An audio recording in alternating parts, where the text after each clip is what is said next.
Apa yang harus kita persiapkan untuk menjumpai sakaratul maut secara khusus?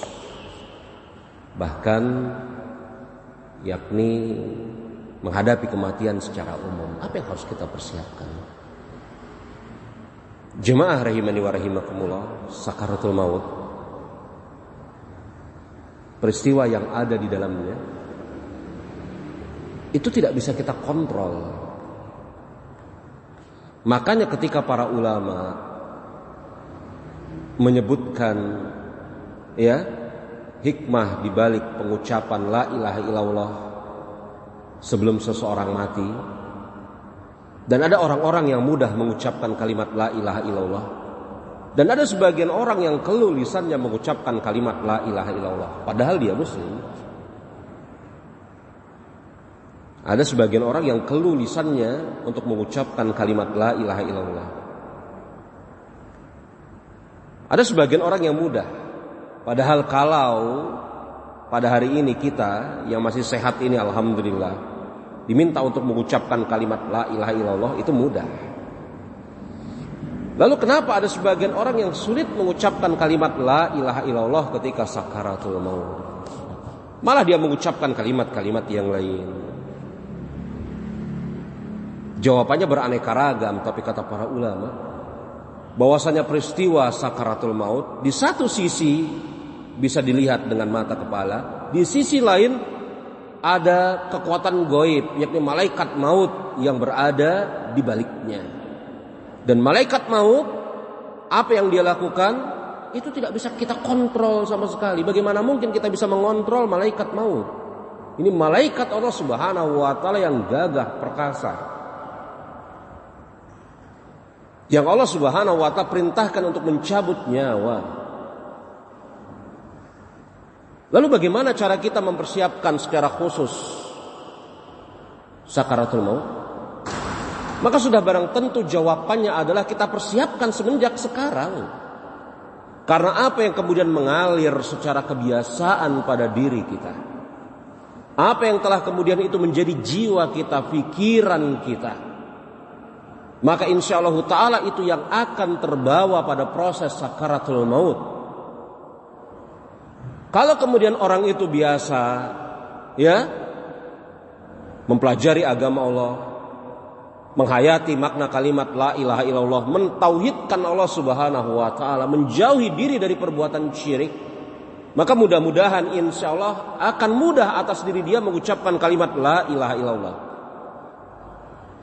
Tapi kalau hari-hari dia jauh dari mempelajari agama, jauh dari tauhid, jauh dari memaknai kalimat la ilaha illallah, bergelimang dengan kesyirikan, walaupun dia muslim, pada hari ini mudah mengucapkan kalimat la ilaha illallah, maka akan Allah Subhanahu wa taala persulit sebagai bentuk hukuman atas orang tersebut, pelajaran bagi orang-orang yang berada di sekitarnya.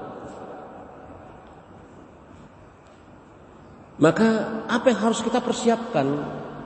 Kita persiapkan sebaik-baiknya dalam bentuk mengerjakan ketaatan, memperkuat tauhid, menjauhi diri dari kemaksiatan dan kesyirikan.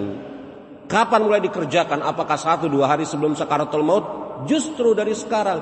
Karena kata para ulama semisal Imam Ibnul Qayyim, sakaratul maut itu tidak bisa kita kontrol sedikit pun juga.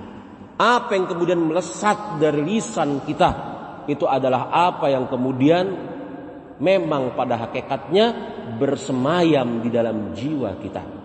Kalau kemudian dia biasa kemudian lisannya membaca Al-Quran, maka jangan heran kalau ketika dia mati dia menyenandungkan Al-Quranul Karim. Tapi kalau kemudian lisannya dia biasa kemudian mencaci maki, bernyanyi, maka jangan heran kalau kemudian pada akhir hayatnya keluar ucapan yang aneh-aneh dari lisannya, bahkan kemudian menyanyikan satu bait syair lagu. Maka biasakan mengerjakan kebaikan-kebaikan pada hari ini. Persiapkan dari jauh-jauh hari.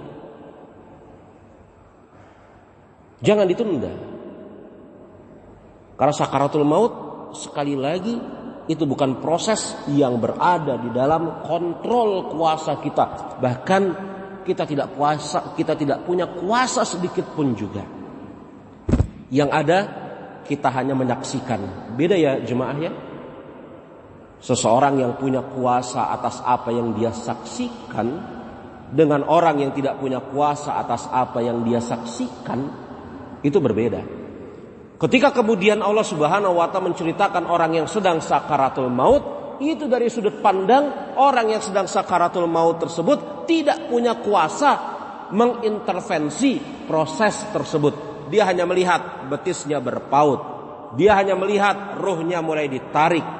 Dia hanya mengetahui bahwasanya malaikat maut datang. Tapi dia nggak bisa kemudian merenggangkan betisnya. Dia tidak bisa kemudian mengusir malaikat maut. Dia tidak bisa kemudian mempertahankan jiwanya. Nggak bisa. Dia hanya sekedar menonton saksi hidup terakhir atas perjalanan kehidupannya di dunia. Persiapkan mulai hari ini. Allahu a'lam. Ya.